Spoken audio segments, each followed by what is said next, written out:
E é sobre esses dados da inflação norte-americana que eu converso agora com Gustavo Sung, economista-chefe da Suno Research. Gustavo, seja muito bem-vindo, é um prazer ter você aqui. O prazer é meu, obrigado pelo convite. Gustavo, eu acho que da última vez que a gente conversou, inclusive, trouxe para você exatamente essa mesma percepção. Alguma publicação de índice lá nos Estados Unidos que surpreende o mercado. Queria entender, essa instabilidade causada por Donald Trump tem correlação exatamente com essa ausência de movimentos mais previsíveis acerca da economia norte-americana? As métricas estão erradas? O que está acontecendo para a gente sempre falar que o mercado está sendo surpreendido por esses dados publicados, aí sim, por órgãos oficiais, né, pelas instituições que publicam esses dados oficiais do comportamento macroeconômico por lá? Bom, primeiro, sempre lembrar, né? O mercado muitas vezes é super otimista ou muito pessimista. Então a gente sempre vê essas volatilidades, porque o mercado fica muitas vezes se surpreendendo com os dados sendo divulgados. Mas a gente não pode deixar de citar que realmente o posicionamento e as atitudes de Donald Trump realmente trazem volatilidade para o cenário. Vamos voltar que desde o Liberation Day, a ideia de tarifas mais altas, depois acordos sendo realizados.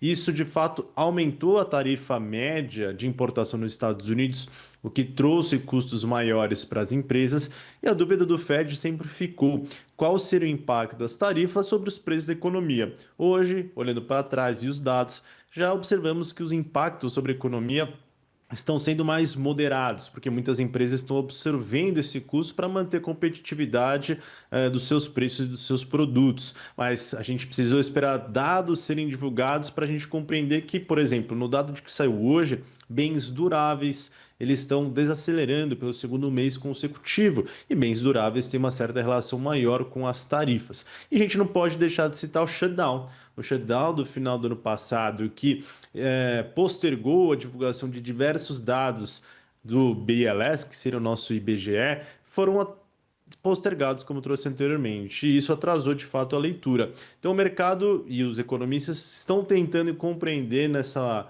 turbulência todos os dados. A gente aqui segue com a perspectiva, e acho que da última vez que a gente conversou também, que a inflação nos Estados Unidos deve desacelerar, e a gente segue prevendo ainda que é possível o Fed cortar mais 2 vezes os juros. A inflação de hoje corrobora a nossa visão. Gustavo, a gente acompanhou, né, a publicação do payroll na semana passada. Tivemos, né, uma taxa de desemprego nos Estados Unidos também um pouquinho abaixo do que o mercado esperava, né, um recuo de 0,1 ponto, 0,1 ponto, é isso. Percentual de 4,4% para 4,3%, esperava-se uma manutenção. Eu queria entender, a gente acompanhou também uma criação de vagas muito acima do que o mercado esperava, né?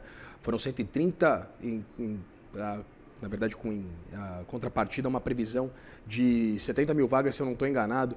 Eu queria entender o que essa resiliência do mercado de trabalho explica exatamente sobre esse comportamento, esse dinamismo da economia norte-americana, e por que a gente não vê com um mercado de trabalho aquecido, ou pelo menos estável nos Estados Unidos, por que a gente não vê uma pressão inflacionária mais significativa?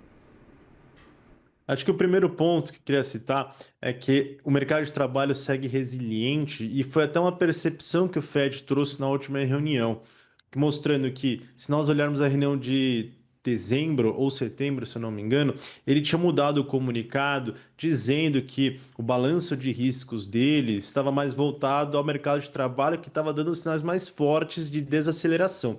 Os dados foram divulgados, vimos um mercado de trabalho mais resiliente, equilibrado, taxa de desemprego se mantém em 4,4, e aí na última reunião ele já mudou o balanço de riscos, dizendo, olha, o mercado de trabalho está equilibrado. Então a gente pode trazer um balanço melhor aqui dos riscos, está mais equilibrado, até retirou diversas palavras que faziam referência ao mercado de trabalho. E a gente está vendo esse cenário de um equilíbrio. A abertura de vagas junto com a oferta e a demanda segue aí de certo ponto positivo. O Banco Central norte-americano pode esperar para ver a evolução desse segmento. Esses 130 mil vagas abertas, de fato, surpreendeu, mas a gente tem que lembrar e manter a cautela primeiro. A gente tem que compreender se isso é uma tendência ou um dado esporádico e lembrar que em janeiro tivemos diversas revisões de modelagem, de questões sazonais, isso pode ter afetado. A gente precisa compreender as próximas divulgações, porque é bem provável que esse dado de janeiro seja revisado. E a grande discussão, de fato, é essa. Como a gente está vendo uma economia resiliente, um mercado de trabalho equilibrado, e uma inflação que está desacelerando e não está subindo, é de fato um ponto que tem que ser estudado. Muitos têm citado o aumento da produtividade norte-americana por conta da inteligência artificial, mas ainda é um pouco cedo para a gente compreender se é esse movimento. Mas de fato, a gente segue um equilíbrio, uma resiliência da economia e uma inflação em desaceleração. E aqui eu faço um ponto importante para finalizar minha fala. Eu vejo dois grupos na inflação. A gente está vendo uma desaceleração na parte de alimentos, de energia, e aí, por exemplo, o preço de petróleo tem contribuído para a gasolina lá nos Estados Unidos ser mais baixa, mas a gente está vendo um grupo que é os preços de serviços, de aluguéis, que são relacionados a esse mercado de trabalho, ainda próximos dos 3% quando a gente olha nos últimos 12 meses. É uma desinflação, mas de fato a gente tem que ter uma leve preocupação em alguns grupos que é o Banco Central está observando. Muito interessante esse ponto que você traz, Gustavo, até porque a gente sabe que a política monetária nos Estados Unidos tem uma leitura um pouco diferente, né, daquela que a gente está acostumado aqui no Brasil, com essa a retirada, por exemplo, dos preços que tem mais uma volatilidade maior. Inclusive isso já foi defendido até por autoridades do governo Lula que fosse adotado por aqui, mas isso é outra história. Eu queria entender exatamente qual que seria, então, a sensibilidade desses setores que estão mais pressionados, que têm um avanço de preço mais significativo, mais desancorado, inclusive a meta de 2% que o Fed busca. Queria entender exatamente essa sensibilidade a uma taxa de juros elevada, né, para os padrões norte-americanos. Bom, a gente acredita, na nossa visão, que esses grupos que são mais sensíveis ao de novo mercado de trabalho, eles tendem a desacelerar. A própria economia norte-americana, ela está crescendo, mas de uma forma moderada.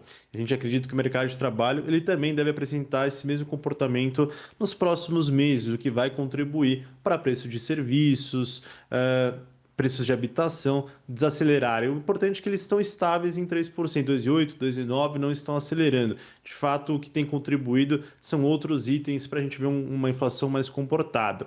É uma boa notícia o dado de hoje, eu acho que esse é o ponto mais importante. O Banco Central norte-americano vai ter a cautela que está sendo adotada, o mercado de trabalho trouxe algo muito positivo para a economia real, teve dados muito mais fortes. A inflação desacelerou, mas segue ainda fora da meta, com alguns grupos preocupantes, e portanto ele vai seguir sua postura ainda de manutenção para voltar a cortar, ao nosso ver, lá para abril ou junho. Eu acho que tem um outro fator extra que é importante, que deixa o Banco Central norte-americano confortável, é que se a gente olhar as expectativas de inflação divulgadas, por exemplo, pelo Fed de Nova York, as expectativas de 1 ano, de 5 e de 10 anos, se não me engano, todos estão ali em torno de 3% comportados. O importante é que elas não estão subindo, e aí elas seguem ali, de certa forma, relativamente ancorados, o que traz um certo alívio para o Banco Central. Este é uma variável importante para os seus modelos, para suas decisões. Cita essa possibilidade de um início, ou pelo menos uma retomada do ciclo de corte de juros lá nos Estados Unidos. Eu queria entender, a gente tem os dados, né, mensurados pelo CME Group, lá na plataforma FedWatch, com a probabilidade de 71,5% de manutenção do atual patamar de juros por lá. Apenas uma chance, uma probabilidade de corte de 26,4% para o patamar entre 3,25% e 3,5% ao ano, e uma probabilidade de 2% de um corte mais ostensivo, né, para o intervalo entre 3 e 3,25%.